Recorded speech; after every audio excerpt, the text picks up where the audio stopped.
You can now stream the forbidden documentary Occult Louisiana free on Tubi TV. Hello friends, we are in a troubling time when it comes to misinformation. The views of our guests do not reflect that of my own. This show is for entertainment purposes only, and any information presented during this show is a live-action role-play scenario.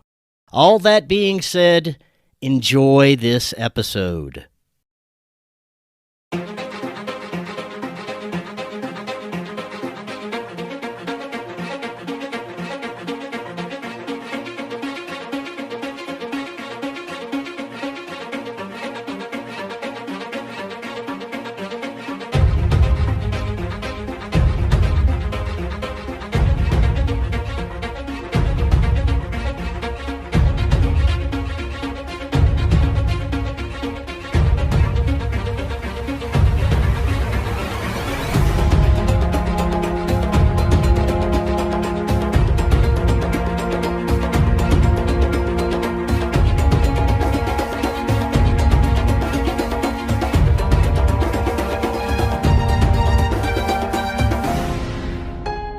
Welcome back to Forbidden Knowledge News. I'm your host, Chris Matthew.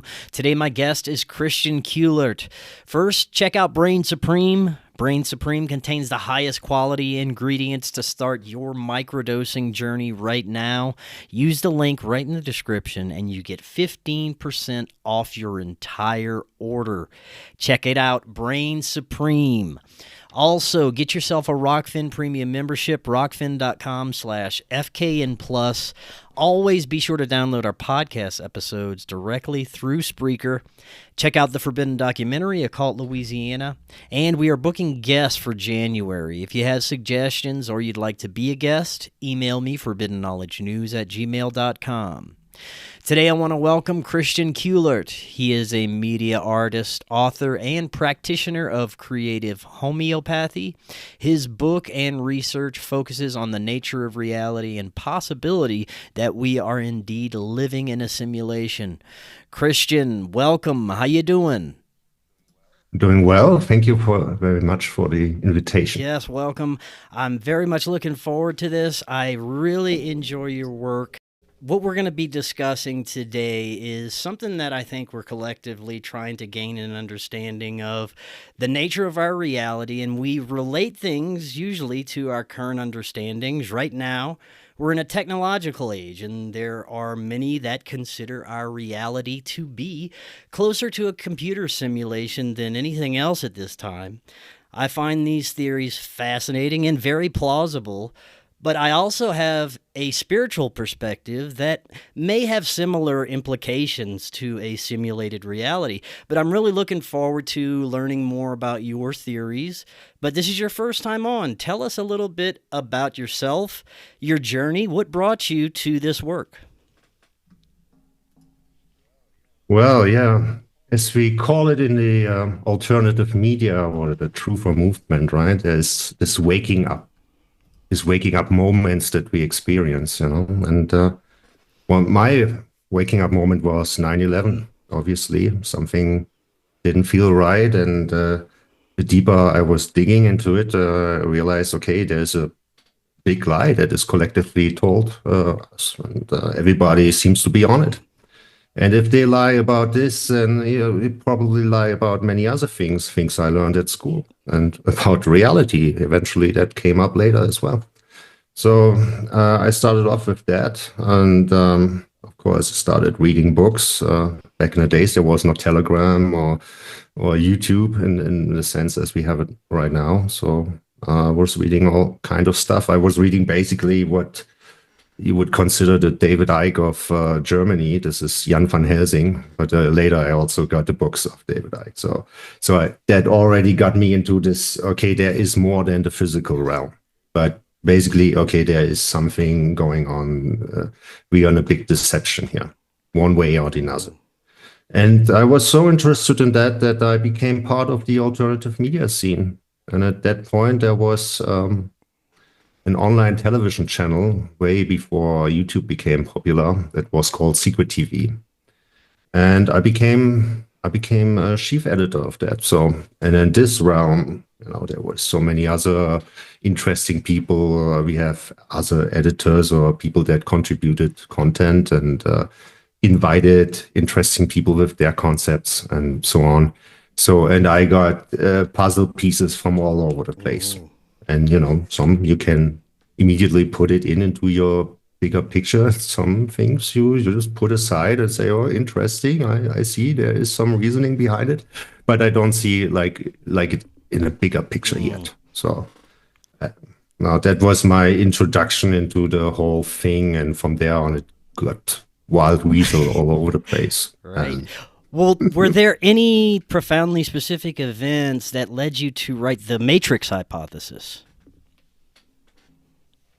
Yeah, that is actually the notion that we are living in a kind of virtual construct.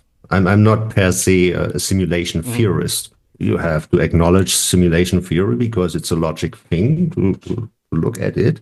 That our reality could be something that is done in a quantum computer, maybe. That is definitely a path you can go. But I got introduced into that also on a spiritual level. I got first introduced into Vedic philosophy and the concept of Maya. My first title for my second book was actually the Maya hypothesis.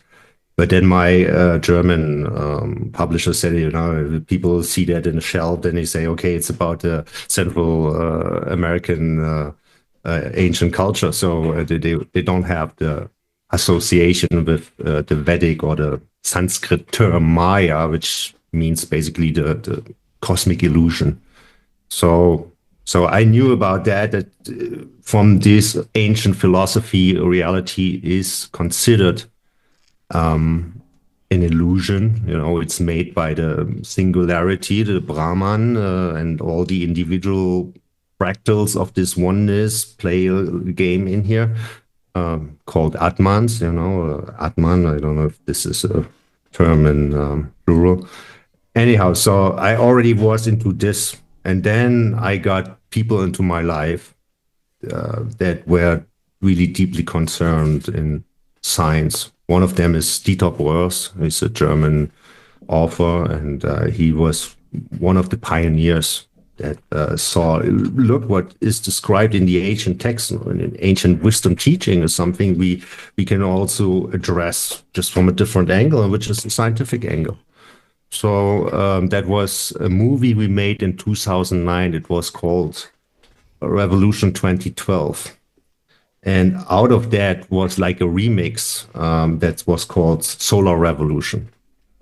And and then we already addressed back then that reality is a kind of simulation, and that simulation hypothesis or simulation theory as we have it today is a great analogy. It doesn't necessarily mean we are in a physical construct in a sense that we are an artificial reality, but somewhere outside of that there's a quantum computer, which is made of atoms and physical stuff, and that just generates our reality. But it's a great analogy for our conceptual mind to get a grasp on it. Right. I agree with you on so many points on that.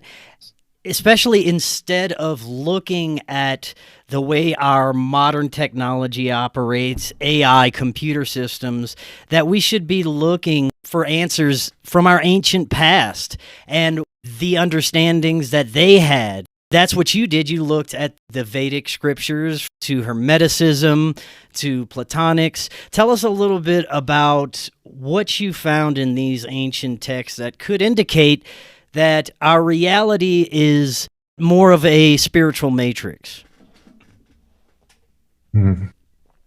Well, of course, the ancient didn't have this analogy or this symbolism. I mean, the universe seems to reflect itself, in fractals, in small things. That doesn't mean that the small thing that is presented to us within the matrix, meaning simulations, that doesn't mean that our reality is a simulation, but it gives us a close approximate. So we especially at the age we are right now, at the end of a cycle. So maybe that is to help us to understand where we are in and who we are in the bigger context of things. And of course, I guess if Plato, for example, Platon, you would say in English, if he wouldn't have had his cave analogy to make his people understand that this reality is not reality, but we are just looking at the shadows at the wall, he would probably use something different. He would probably also use like, look, imagine people are growing up with a headset on, like this virtual reality headset on their heads, and they never experience something different. So they believe that the reality they perceive in their virtual reality headsets is what reality is. But once you take it off, it's like going out of the cave, and then you realize there's much more than just what has been, made you believe as reality. But of course, he didn't have virtual realities as an analogy to make people understand. So he used the cave analogy, which is probably one of the most profound ideas at this point, and it deeply influenced Western philosophy even today. To answer your question, I can't give you anything specific. As I said, there is no technology reference in the ancient. You might interpret many things in a technological sense, but from the beginning, it always has been a spiritual thing. But we're talking about terms, terms like spirituality, technology, from the understanding or natural or artificial. That's a good thing, right? So we look at this tree, it's a natural thing. We look at this building or this car, it's artificial. But looking from outside of the construct, whatever it is, a spiritual thing, a mind construct that the Brahman or the infinite creator created to experience it itself, everything is made of the same substance, if you will. So artificial and natural is just a perspective we have within the construct, because we see that it has different qualities to us. But in the end, all these terms are very limited,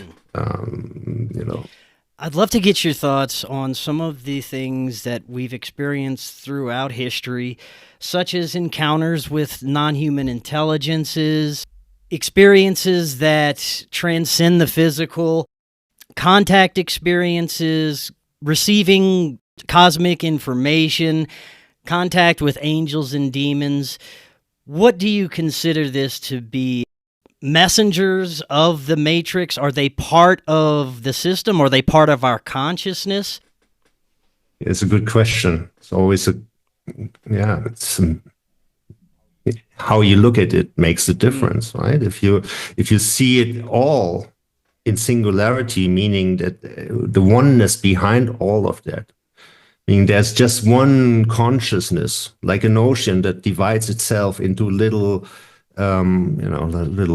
drops of water that travel their own way, but they are still part of this singularity, and whatever journey each and every one takes, it will come back to this one, becoming the one ocean again.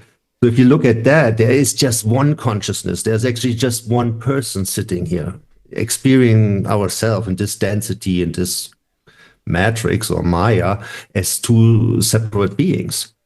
But in the end, it's just one consciousness. And of course, from this point of view, you could say aliens and whatever intervenes in here.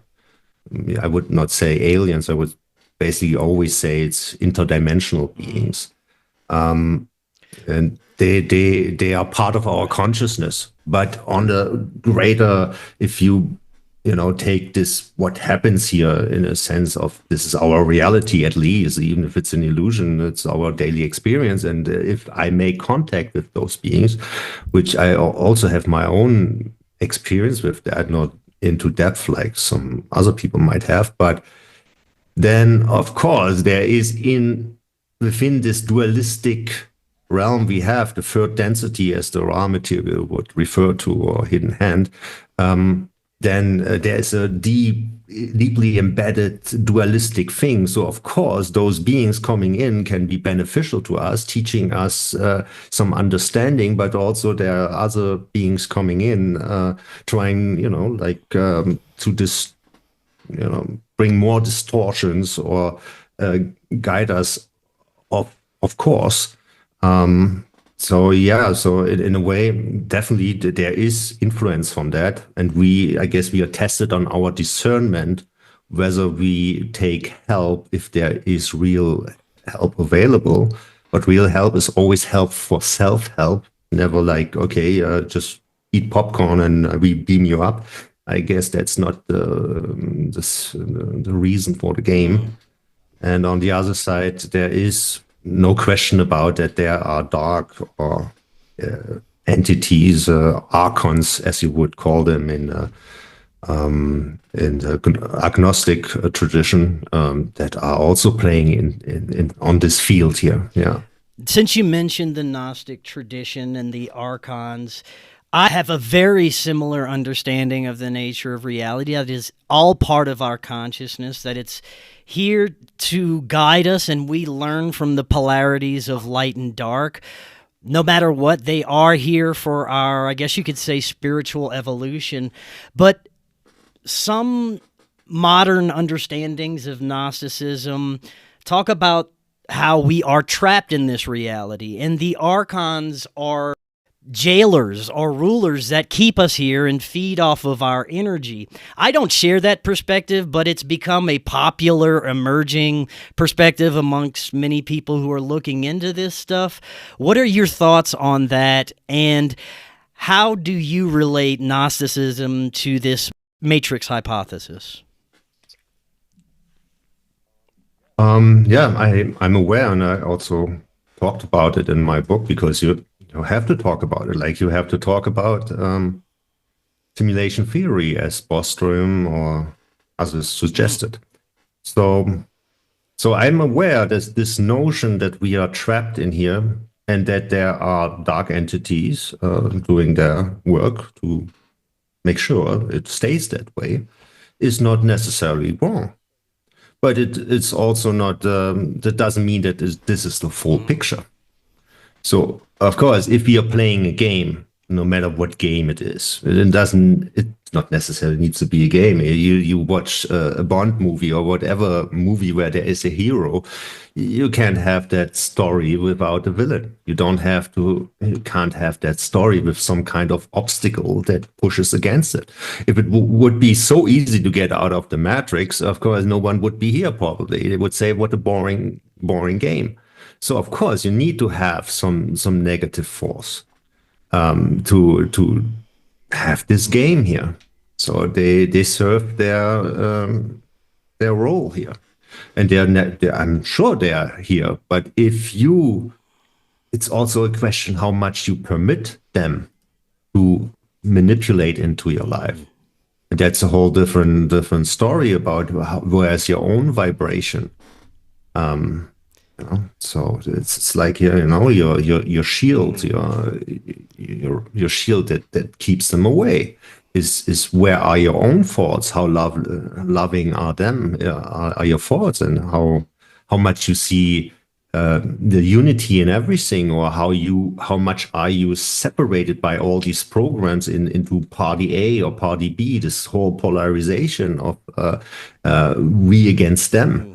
And so if you are into those programs, if you already got caught, then it's easy for them to attach on you and facilitate even more manipulation. So it's right. So the story, Gnostics, you can say it is right, but it's not the full story. Right on. Let's take a look at some of the things that have been observed and people can observe for themselves, such as strange anomalies like the Mandela effect, paradoxes throughout history. What is your understanding of what is happening with these strange paradoxes? The Mandela effect in particularly was part of the book. You need to discuss that, of course. I experienced that myself. on a personal level, not in, like, oh yeah, I also watched as a kid Star Wars and realized, oh, it's not I'm your father anymore. Yeah. Or Luke, I'm your father. So it's pretty much the same, like in the German version, Or my favorite one with the brackets of Lucy in Moonraker. Yeah. Talking about Bond movies. So that's my favorite, because at the time I watched it consciously. I had brackets myself, and I was just thinking about how those two how it would look like if they start kissing. What kind of entanglement could happen there? So I had a really strong association, and now I see there are no braces anymore with Lucy, I guess it was her name. Something is wrong. And I also experience on personal level. So what we can deduct from that is like, there are manipulation within the matrix all the time, to a degree that we don't usually notice it. So there are edits that, because the whole construct is full of paradoxes. You already see that on a scientific level, the wave-particle duality, for example, or the other things that happen there, retrocausal effects with delayed Schroid quantum eraser experiment. If you really, if you're brainy in that direction and you really want to get nuts, that on a scientific level, you want to just get the paradoxes really. You like to make your own investigations, then start with those weird experiments where things happen that are paradoxes and we cannot explain. You also write about some historical paradoxes. Could you give a couple of examples that folks can go and research themselves?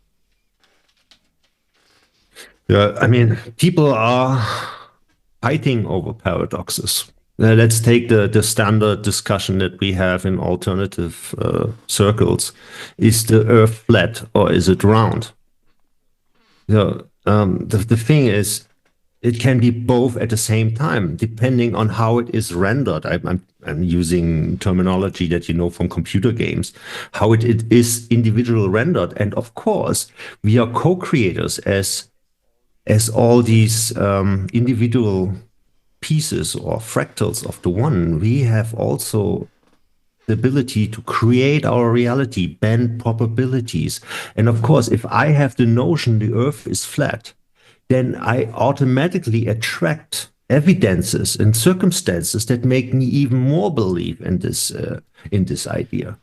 If I'm the other way around, then, the usual guy, of course, you're living on a spinning thing in space. So then, of course, you will always get information or perception that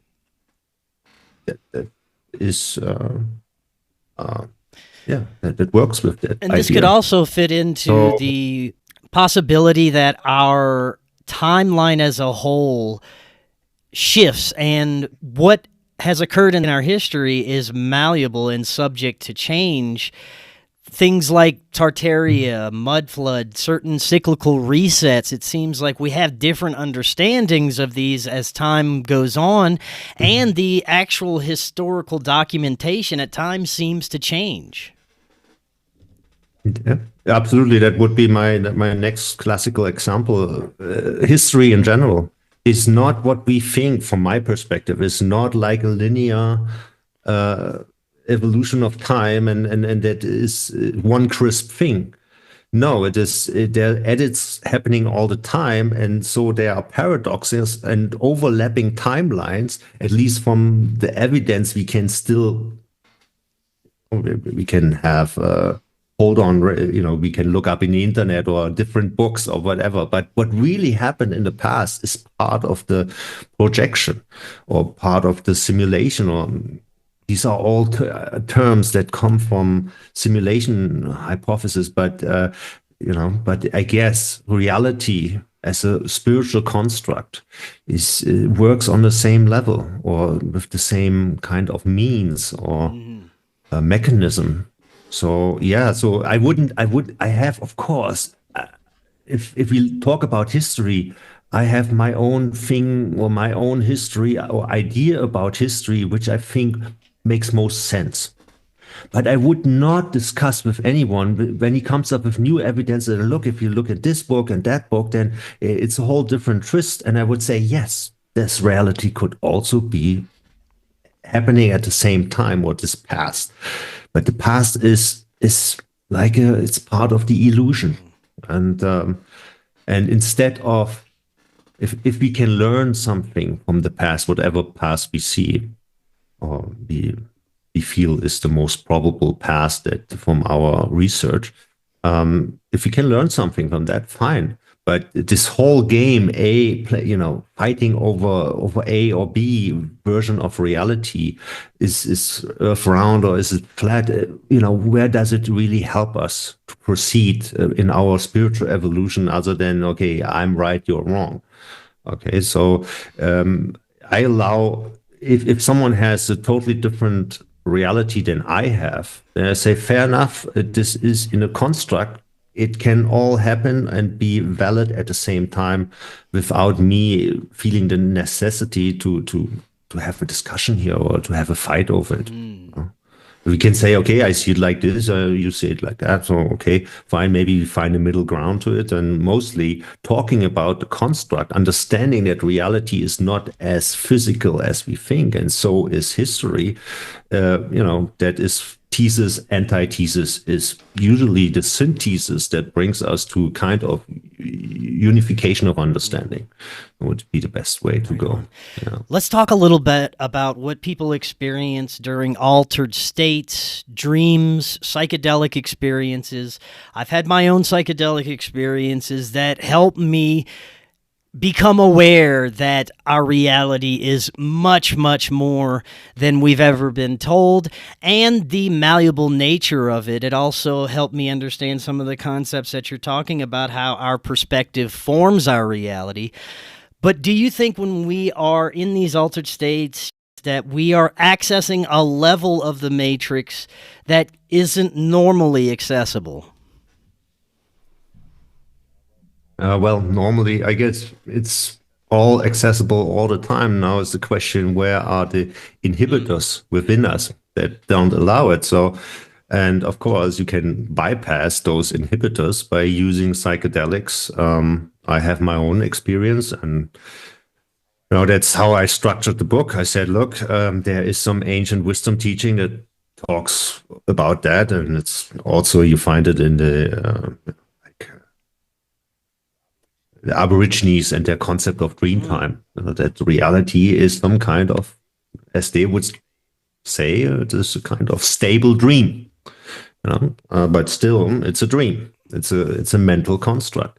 So then people say, well, I'm not so much into these old wisdom teachings and whatever those people in ancient times, whatever kind of ideas they came across. So I'm more a scientific guy. So then, okay, go with science, but that's also not what everybody likes. Because they just don't understand it, or it's too complicated. And some people say, since 2020, I don't like, trust in science. I'm done with that, right? So what is the last thing that remains is your personal experience. And usually on a daily basis, we don't have too many experiences that go into this transpersonal realm, something totally out of the ordinary. But still, most people have synchronicities, something that Siggy Young described. And first time I read Young was like, oh, wow, a revelation. Now I finally have a term for these weird coincidences that happen in my life. So there's a term for it. It's called synchronicities. Okay, cool. And how you have some weird coincidences that you say, yeah, it's by chance. But the more that you're focused and the more that you are more aware about what's happening in your surroundings, and that your consciousness has a feedback loop with what is presented to you, the more you attract synchronicities. And sometimes I described a few synchronicities I had in my life in the book.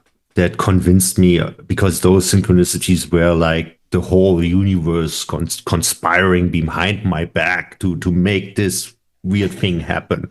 So that's bare of any rational understanding how things like that happen.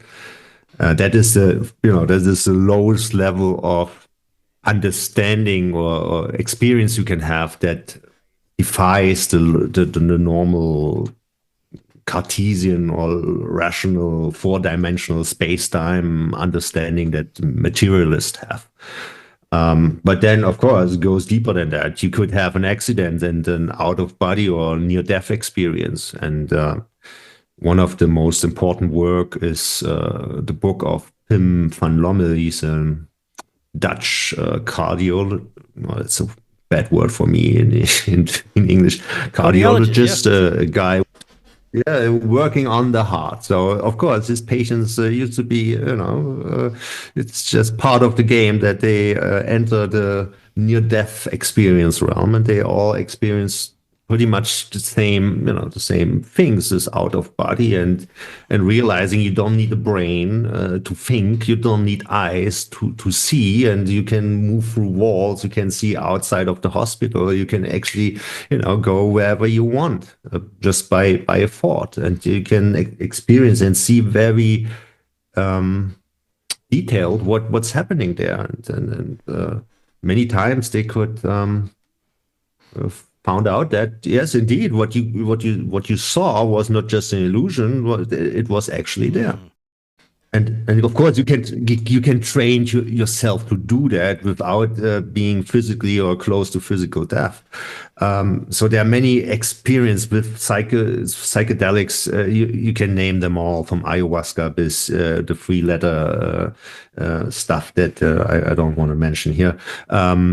Or my personal favorite is no substances at all. Of course, you can meditate for decades in some cave somewhere in Himalaya, and you might have that on a daily basis. But the best way for me to experience transpersonal realms for the average Joe is holotropic breathwork. The one that was developed by Stanislav Grof. He worked together with Baba Ram Dass, what was his real name, Richard Alpert, and Leary in the 60s with the three-letter substance. And they all went different ways. And Grof, he developed this technique, which is nothing new, because Aborigines know about it, and in Vedic traditions you talk about pranayama, that plays prana, the life force, and yama, the breath, and if you bring that together, then you can have very intense transpersonal experience. And if you put that all in a Western framework, then you have holotropic breathwork. And that is something that I experienced myself, very deep realizations, and visiting other places, other planets, and I saw other people experiencing the same thing. Not right away, probably some do, yeah, but you need some time for that as well. But that is probably most safe and the most effective, safe and effective, we like that, way to get spiritual or deeper spiritual experience, where you get into the depth of your being, and you bring all this shadow work is the primary use for that. It's not like, okay, we take some three letters and have some fun at the beach. No, it's meant to make deep internal work, resolve all these inhibitors, these imprints based on trauma that you experience in this life and past life, and so becoming more free to express yourself and also access different realms or different spectrum of reality. You mentioned synchronicity, and for me, it was through meditation and psychedelics that I was able to connect with synchronicities in my reality. They became a sort of leading force for me to follow my path.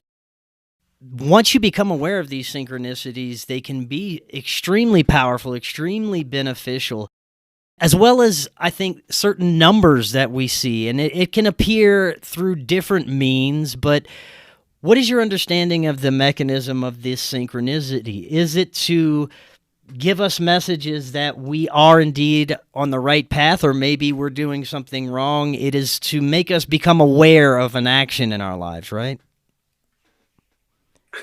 I think it has multiple purposes.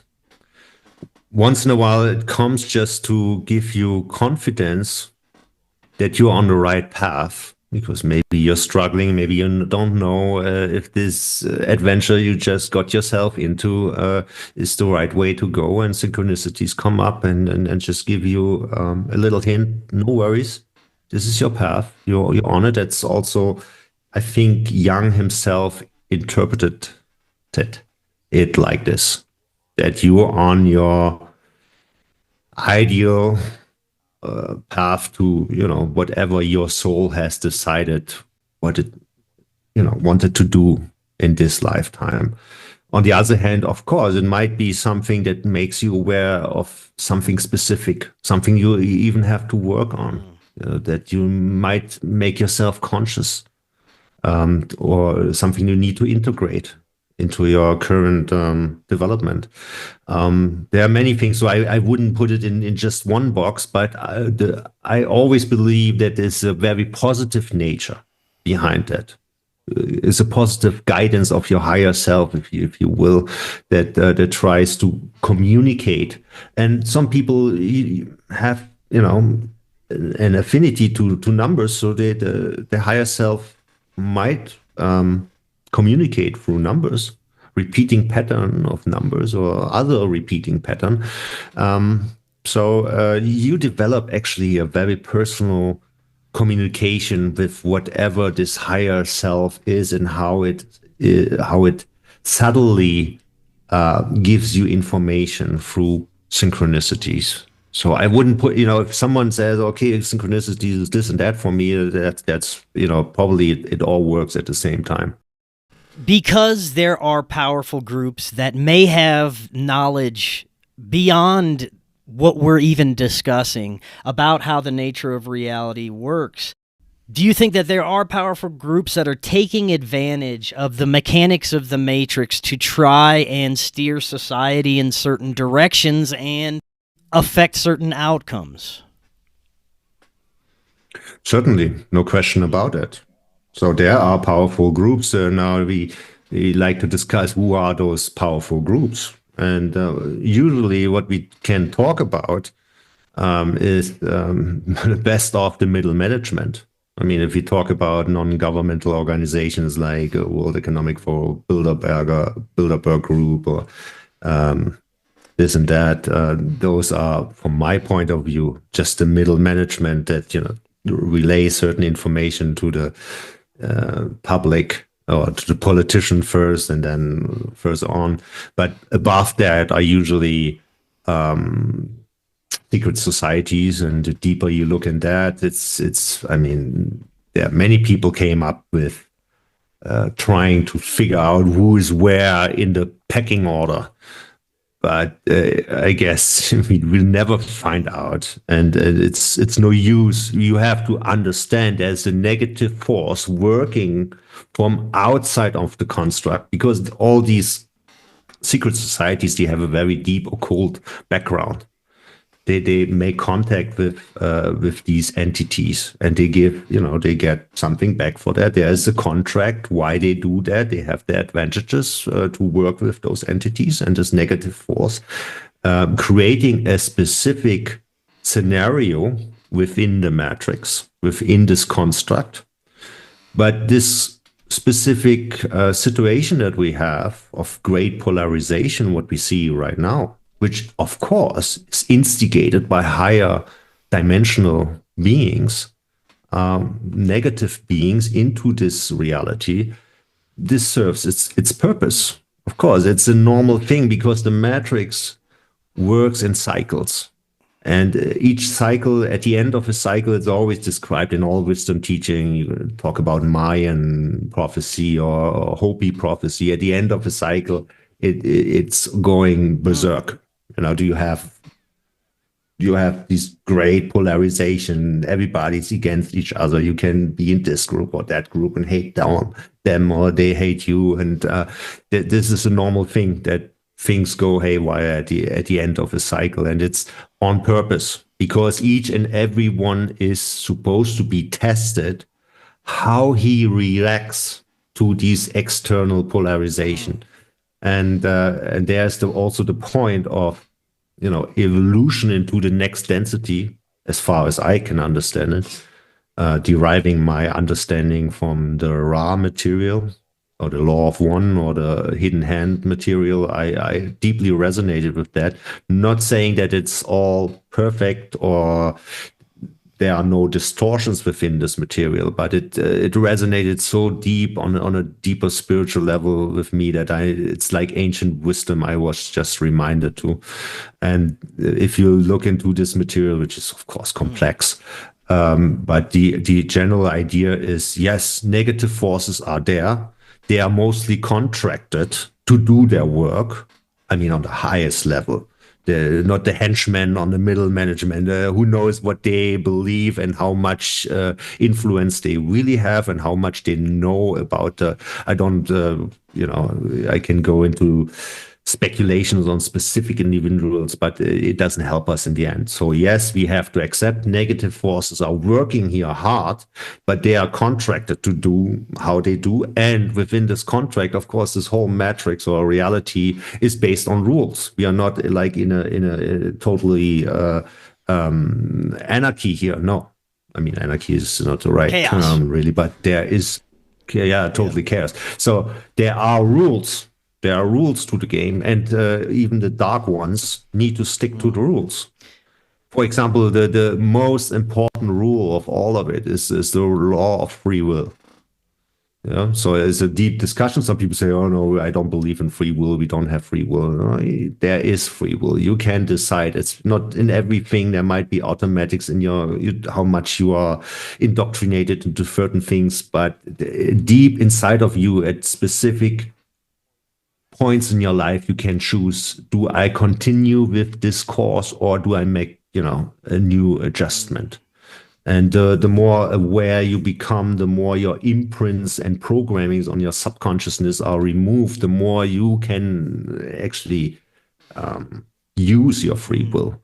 And for example, this is the reason why they made it really hard on us, to accept the syringe when it came to 2020. Get the shot, but it was never mandatory.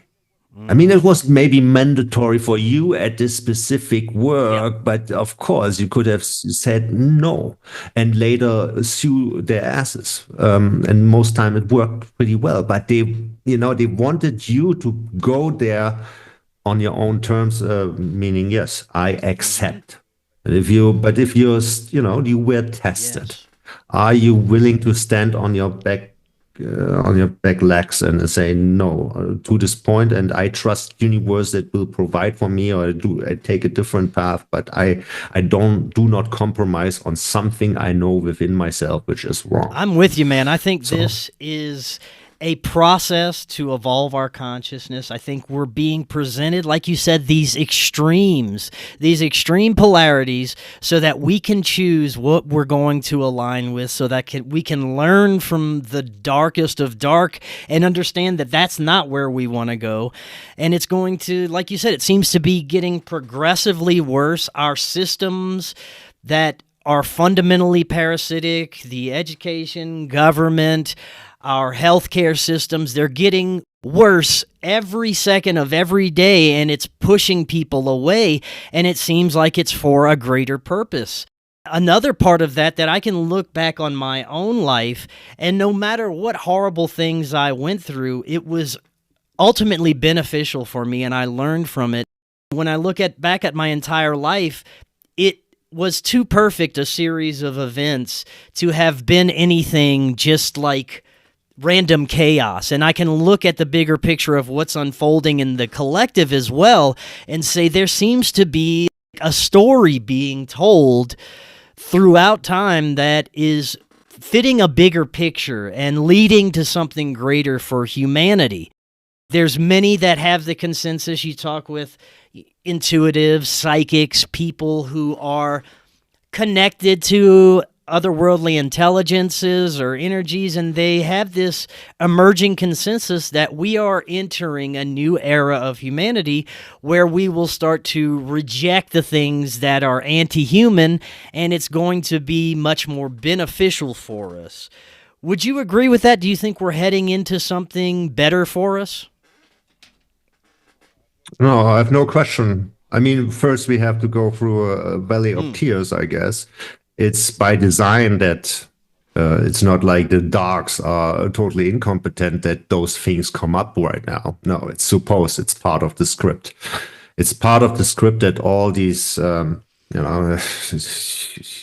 any topic you wanna name, even that people have to realize that my favorite artist I was listening for the last 10 years and felt is a great guy is somewhere on Diddy's list or made visits to Epstein Island, or it's supposed to come up, and people either wake up or they hold tight to the old paradigm, but it will all implode. I don't, I'm not like, I would love to say something different, something which goes more like the Hopium understanding that, everything, the whiteheads will come and arrest all the then, or aliens come, or what, or Jesus will get get the thing out of the mud. No, I'm sorry. I think it's this individual soul wants to experience its own power and also his own ability to navigate through that thing, and help is always just help for self-help if it comes from a divine source. And I guess we will experience at the end of the cycle is usually it doesn't mean it has to be that way this time. But usually at the end of a cycle, we experience on a geophysical level great changes. Some people talk about the pole shift, some cataclysm, the story from the Bible, that is a big flood, deluge, as you say, right? That's a story you find all around, all over the world. The Gilgamesh epos, the Gilgamesh story, to make just one example. So, and if you follow people like suspicious observers, I don't say they're 100% correct on everything, but there is great evidence that we are coming to an end of the cycle, not only in a spiritual sense, but it manifests into the physical realm. And of course, we see that everybody is preparing for war, a global war. That is also part of the scriptures, because all these religions, the Christians, the Muslims, the Jews, they all believe in their Armageddon. This is, did I say the right Armageddon? Yeah. So the Armageddon. So the big story at the end of their cycle, so that the Mahdi, the Messiah, the second coming of Christ can occur. So so if they tell you about geopolitical necessities in the Middle East, it's bullshit. This is a cover story. No, the normal people like to have peace, yes, but the people behind that, they are guided, by dark forces, and they are into their understanding that you need to have this Armageddon at the end of a specific age. So everybody's preparing for that. It's very interesting how what we're seeing, especially what we just saw politically here in the United States, mirrors prophecy in some very disturbing ways. It's very interesting, the series of events that we can look back on and compare to Book of Revelation, ancient prophecy throughout all theological belief systems, and there seem to be things unfolding that we can point to in these ancient texts and say, could this be what they're saying?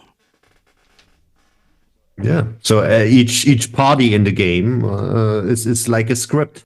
There's one script from the the universal negative force that is responsible for implementing the stage play here, and each party involved, meaning each religious faith, they have their own script of how they are supposed to act at this specific chapter that we are in the final chapter. So of course, it's all these scripts are all we against them. None of them realizes the fundamental unity of everything. So everybody who is, get the opportunity to choose to fight for their party against the other evil ones.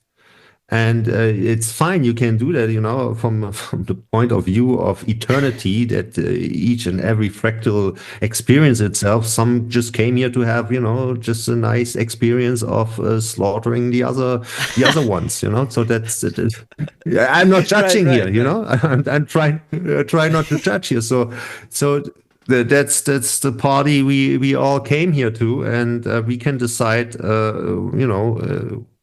how we want to play in here, and what group we want to be part of, or if we choose our own path, and our own path of that seeing unity in everything. That doesn't mean that we accept everything. No, we just say, okay, those are our boundaries, and but I'm strict to my path, and not as long as nobody stands in my way, I'm I try to be like the water, and try to navigate through these times, but always with the understanding, okay, to implement love and unity rather than, fighting some other aspect of myself. Right. I love it, man. We all came here to party. Last few minutes we have, I want to get deeper into how powerful we are as creators in this realm. You were talking about how our perception can form our reality.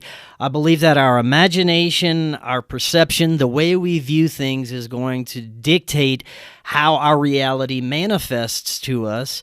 And we have this collective understanding of baseline reality, but we also have our own individual experiences.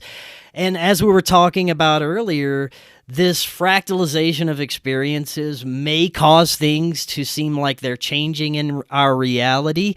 But I've noticed myself throughout different experiences, as I would have better understandings, as I would have a more positive outlook, as my perspective would shift, things in my life would reflect that, and I could experience very profound changes, things that I might not specifically be able to point out, but an overall sense that things are better in my life, and they would perpetuate that way. If I had a good perspective, good people would come into my life, good things would happen, and it would continue in that way. And it seems like the way we view things is going to heavily dictate how we experience our reality. Absolutely. As I said, we are co-creators. Each and every fractal is part of the one and has similar abilities. Of course, many things happen on a subconscious level. That's why shadow work is so important. So we see where our own sabotage comes from within. But generally, if we have we create our reality bubble, or the reality that we experience on a daily basis, the probabilities that bend because we have a specific, in a positive like in a negative, of course. If you want positive bending, so you don't attract all the so-called assholes, but positive people, then of course stay positive and you attract that. There might be other things coming into that, like, your personal karma and stuff, your old, let's say, energetic depth that might interfere with that. But generally, your consciousness dictates what comes to you. The more people come together, have a unified or coherent understanding or idea about what reality they want to manifest, the more you build like a bubble of reality that might even be paradoxical compared to what is happening in the collective. to a point where you are maybe even totally disconnected to the collective, and your personal reality bubble can be something totally different from what other people experience in this reality, just let's say a physical length of 10 miles away, to give you just an idea. So yes, we create like our own individual intelligent field of reality, and especially in times right now where things become more and more chaotic, this also increases the power from my point of view. Or I don't know, maybe it's part of the matrix design, but I think chaos is also a facilitator for new impulses coming in by so-called coincidence, because it's chaotic. It's hard for me to explain, but I guess, well, that's also my experience. We have to more and more focus on our ability to change reality in our personal realm. And therefore, we need to take self-responsibility, meaning we don't say, this politician and those ones and this organization over here, they are the reason why I'm miserable. Right. Yeah, there might be on a causal realm, but the more every time you give your own creative power away and hand it over to them by complaining, rather than saying, okay, if one way or another I created this, let's call it challenge here, okay? And the reason for this challenge is for me to become the next better version of myself, if I prevail. So let's take it as a sportive challenge here, and I do the best, and it's in my power to change things. So, and that is the best thing, to take self-responsibility for your life, individual life. Yes, the negative forces are there, they play their part, but try to get around these obstacles as good as you can, and take it as part of this evolutionary process, and take the negative forces or the negative things as catalyst for your own evolution. So that would be the best thing I can say. And yes, the more and more you realize you are a co-creator in this reality, and there are no boundaries, and especially at times where things get a little bit sketchy all around, then this is a critical ability to develop. Yeah. We are definitely in a very special time right now. There's been an effort throughout history to try and suppress the abilities that we have as humanity, and especially in the past few years, there's been a noticeable jump in awareness collectively. And as we discussed earlier, I think this is only going to continue. So we're in a very fascinating time. Christian, thank you so much for this. This was great information. Before we close out, let everyone know how they can find out more about you, pick up your book. I'll also have that link right in the description. Yeah, thanks for giving me the opportunity. Well, I have an English website. This is mayamagic.com, but I haven't done much work on that. But the articles there are all written in English, but it doesn't have the extent like my German website, which is mayamagic.de. And I have the function of Google Translator. Of course, Google Translator butchers the content a little bit, but there you find the most content and articles and connections between different stories that I can provide at this point. But generally, if you really want to see what my bigger picture is and how everything relates, I just published my English version of the matrix hypothesis on Amazon KDP. So I have hardly 10 sales by now. So I hope I changed. And so I put a lot of effort into that, 400 pages on everything that I figured out as, not saying that this is the final truth, but I guess it's a good guideline to get in all to these topics and make yourself your own picture of reality. Well, I'm pretty sure that my audience can definitely help bring you some more sales. Christian, this was great. I'd definitely love to talk with you again in the future. There's much more we can get into. Until next time, everyone, have a wonderful evening. We will talk again tomorrow, and we will see you then. Hello, friends. At some point in our journeys, we all need guidance and direction. One thing I've learned along the way is that there are many ways to connect with our soul mission. Jennifer Halcame offers over 30 years experience with intuitive tarot, life coaching, and energy and attachment clearing. She helps others with energetic blocks become aligned with their soul mission.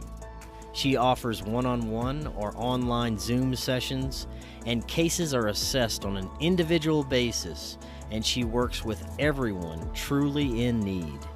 You can email her now to set up a free consultation at jenniferhalcame@gmail.com or through Facebook Messenger. All those links are right in the description. We live in an incredible age of information. More and more, we're discovering that we've been lied to and misled about much of our human history. Cory Hughes is providing profound revelations about World War I, World War II, the JFK assassination, Martin Luther King's assassination, and much, much more on his new Substack, Bloody History. Subscribe now for as little as $5 monthly. Just click that link right in the description to get started now and learn about our true history.